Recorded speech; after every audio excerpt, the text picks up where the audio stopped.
Hi to you viewers of Equinoxe television. It's 6 p.m. by our studio clock. Thank you so much for joining us on this edition of the news. We begin right away with our major stories as usual. Some 8 political prisoners of the Cameroon Renaissance Movement political party have been released in this newscast. They will be telling us more about their ordeal at the various incarceration centers where they were imprisoned in this edition, and also the impact of the presidential plan for the reconstruction of the conflict-stricken northwest and southwest regions of the country is still to be felt by the local population. Those are our major stories. Stay with us for details and more.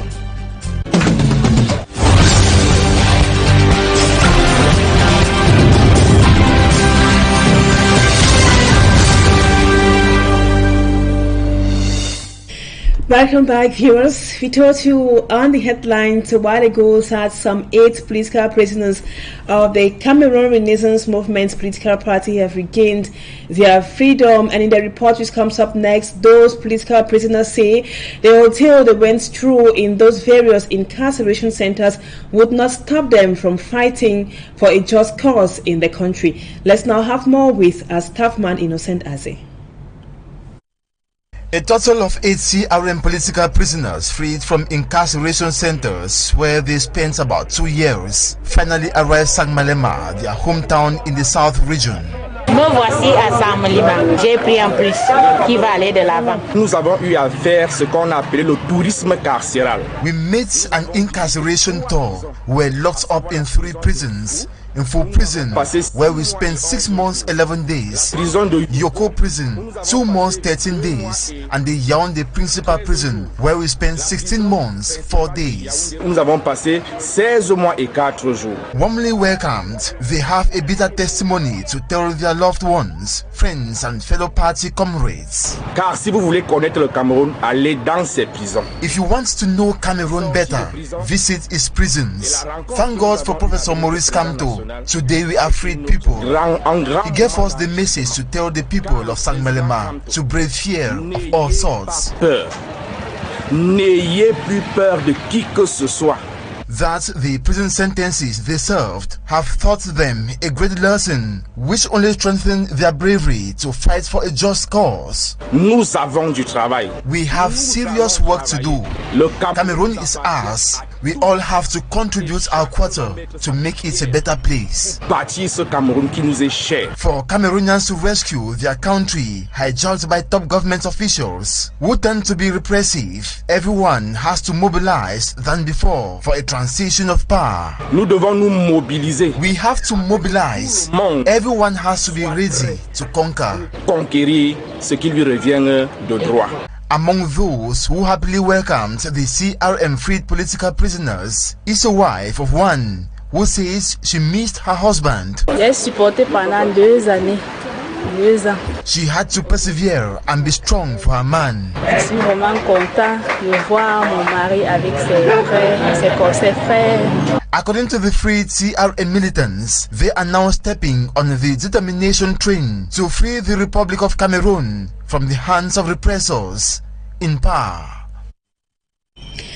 And now we also told you in the headlines that civil society actors in Cameroon say the practical impact for the presidential plan for reconstruction and development of the northwest and southwest regions is still to be felt by the local population several years after its creation. And analyzing the coming of the new coordinator, those civil society actors say there is a need for a change in their reconstruction approach. For me, and Frank Sander completes the story. During the last pilot meeting of the presidential plan for the reconstruction and development of the northwest and southwest regions, the coordinator and team said a lot has been achieved amidst the conflict. They cited, among other things, the reconstitution of some 800,000 lost documents, the rehabilitation of over 30 schools and some 20 health facilities destroyed. However, observers of the civil society say the reality on the ground is different. When you look at an evaluation that was taken in the Prime Minister's office, Minister Porterson said he has done a lot of development in terms of rehabilitation of infrastructure. And I think that when you look at it from a greater perspective, I think that a lot still has to be done. I think that most schools have been destroyed, not only 30 schools have been destroyed, and we cannot be constructing schools and rehabilitating schools when the war is still ongoing. 20 health centers and so on, 19 water points, that's a ring my road to me. Those are cosmetic solutions. At a time when Paul Tassong is being replaced at the helm of the PPRD with Obase Tamajong, civil society actors say a lot has to be done, as nearly nothing was done within the past years. We need genuine dialogue, we need to talk as a people, we need to solve the problem. And I think that Mr. Paul Tassong has been replaced by another person. I think that the person should first of all think that they should start working on the psychology of the people. We need to work on the psychology of the people if we need social cohesion and peace and stability in the West. We need justice. We need to start talking to the people, working on their psychology, because many people are traumatized, working on their psychology, working on their emotions and talking to them. Pour le docteur Boussi Ernest Neba, agreeing with Dr. Boussi Niba that the presidential plan for the reconstruction and development of the two English-speaking regions was placing the cart ahead of the horse amidst the conflict. Another civil society actor, Mr. Pascal Tagia, says the training of insiders was strategic. And they said that the national conference that we had in 2019 was fake. Fine, that's a judgment. What do you have in hand now? We have a program of reconstruction. And one thing that Mr. Paul Tassong has put on that we really need to congratulate is this insiders training. That those insiders, they are having to go to the interior to explain that it is our country. He insists that the main error was committed in 2016. I never changed my way on saying that in 2016 there was a mistake not to sit with people, with intellectuals, discuss with them and see the best thing to do. There was a mistake. But are we going to leave our country living on that mistake years after years, years after year, condemning? No. Analyzing the plan further, the actors of the civil societies agreed that the challenges awaiting Obase Tamajong are enormous, hence the need for a paradigm shift in the orientation of the program. And now we take this human interest story. 4 suspected armed bandits are now under police custody in Jumbe. Jumbe is a locality in the Mongo division of the Littoral region. The security forces say those bandits were terrorizing the local population and they were arrested following investigations and also assistance from the local population. Lucy Liengu is here, has more. These are 4 suspected bandits apprehended by the security forces of Njombe, Mongo Division, Littoral region. Thanks to the collaboration of the population, security officers say they were able to launch an operation which led to the arrest of the suspects. Tout est parti d'une série de... It constituted of a series of theft, terrorism in the town. Au cours de nos investigations, nous avons été frappés par... While we carried out our investigations, we were lucky last Thursday. The population fell on the thief who was in the process of stealing. Et nous avons été interpellés. We were caught. We interrogated this young man. In the course of the questions, we had as evidence that he is the author of the numerous thefts we have.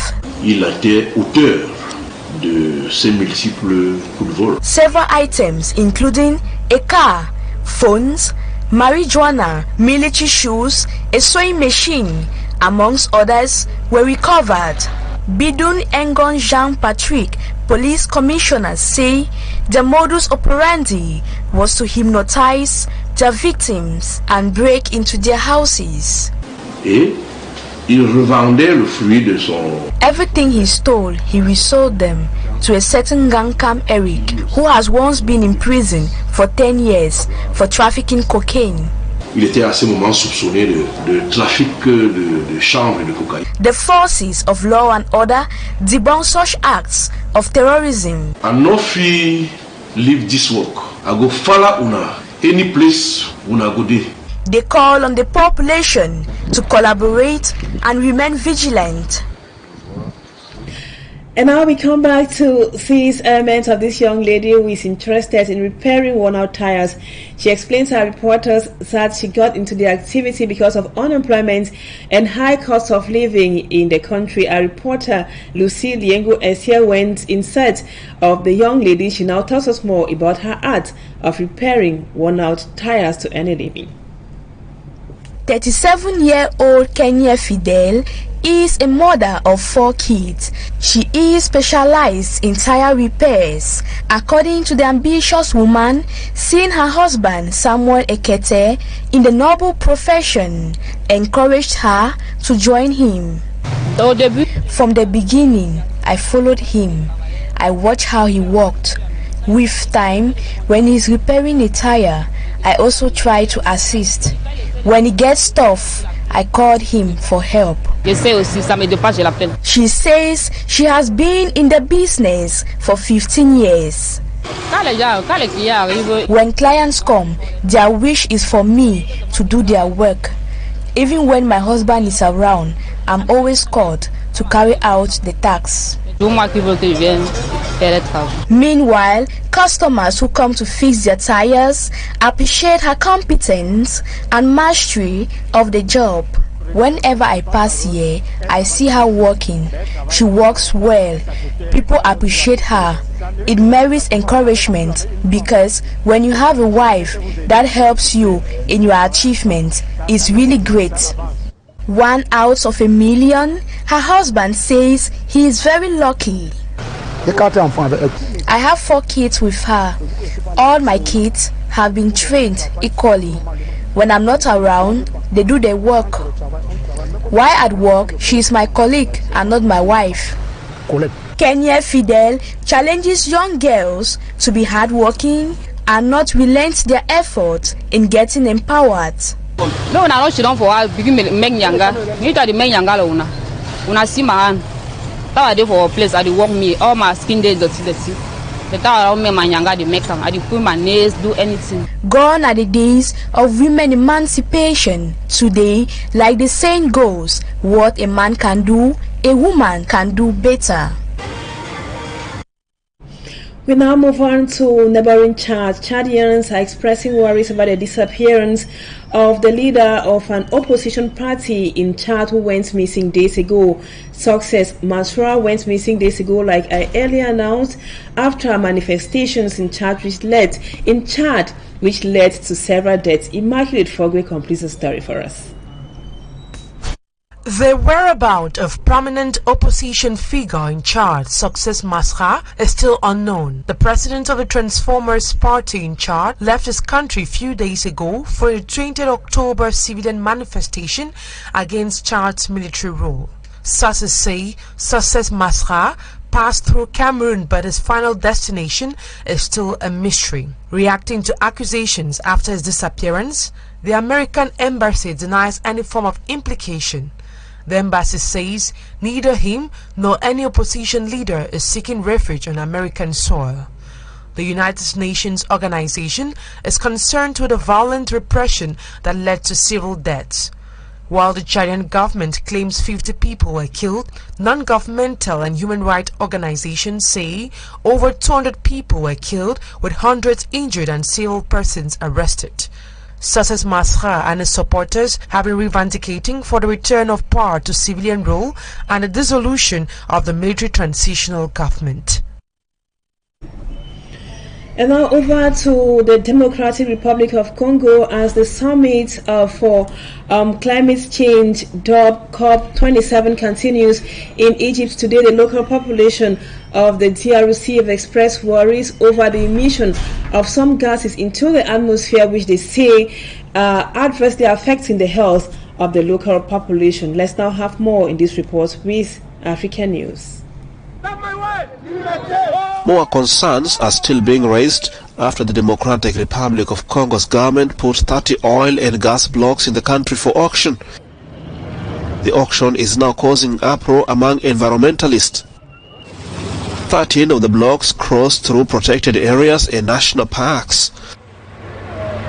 To some residents, this discovery won't help them personally, and they further question the real intention of the authorities.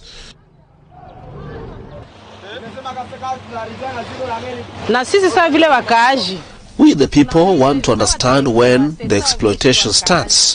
What are we going to gain? For example, gas in the lake, oil in the park. How is that going to help us? We know that there is oil in the park, but it will not help us.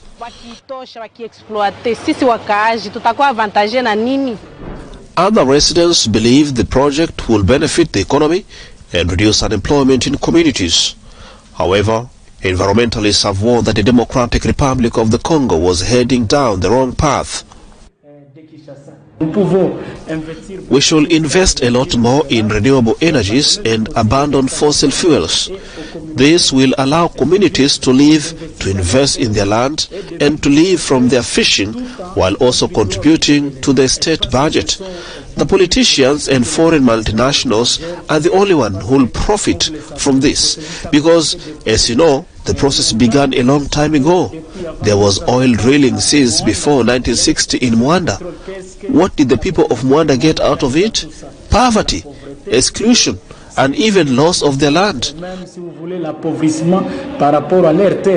The Democratic Republic of the Congo's government has said that the oil and gas block auctioning process is in line with development plans and government programs in the country.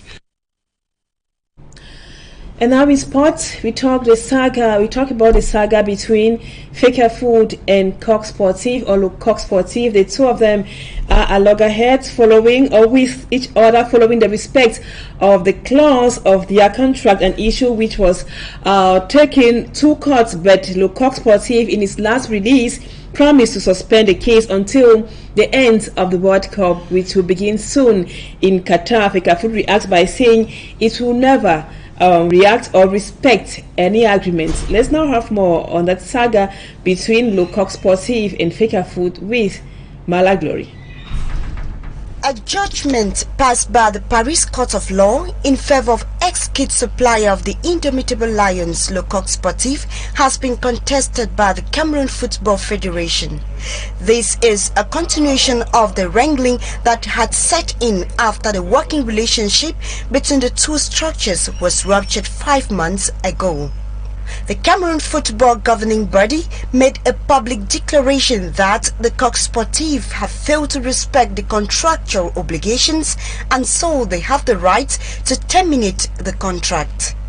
In another release, Le Coq Sportif says it noticed that Fecafoot is rejecting the decision of the Court of Paris. They add that they don't want to disrupt the preparations of the Lions before and during the World Cup. They will therefore wait till the end of the World Cup in Qatar to force Fecafoot to accept the clause of the contract. Fecafoot's response to the release is that they don't have any intentions to respect the agreements of the contract or any decision, and will relaunch the judicial procedure after the World Cup. The question now in the minds of most football lovers and experts in the domain is whether the Coq Sportif is playing a game. Meantime, the case is still pending. Still in sports, players and officials of the Cameroon's handball team say they want to be at the top when the Nations Cup ends in Senegal. That would be on November 19, 2022. The players will be having their very first confrontation with the Ivory Coast national side. Let's now have more with Smart Dikan Gabriel. Cameroon's women's handball team will commence their quest to be Queens of Africa against Ivory Coast as the 25th edition of the Women's African Handball Nations Cup kicks off in Senegal this Wednesday. Before leaving the country for Senegal, the girls of coach Serge Christian Guebogo had a long time to prepare, using the Islamic Solidarity Games as one of their test grounds for the competition, alongside warm-up matches at home against well-known clubs in the country. During the preparation of the national women's handball team, focus was laid on transition of passes, an organized defense, and a solid attack. According to coach Serge Christian Guebogo, the 16 handball lionesses who are representing Cameroon were selected based on their performance in their different clubs and are ready to produce the expected results at the end of the competition. lodged in Group C of the tournament after taking on Ivory Coast. Cameroon's future opponents will be Madagascar and host nation Senegal. Cameroon will be participating in this competition as vice champions, but with an objective of being crowned as champions at the end of the competition. The hopes will also be for the girls to gain qualification to the World Championship in handball and also get a spot at the Olympic Games next summer. Thank you so much. That report brings us to the end of this edition of the news on Equinoxe Television. Thank you, viewers, for always according us your time. Our programs continue in about 30 minutes or so. Serge Alain Oto would be live from Yaoundé with your program Equinoxe Soir, and Julien Beth Bisai at 8 p.m. for the news in the French language. From us, it's bye-bye for now and stay blessed.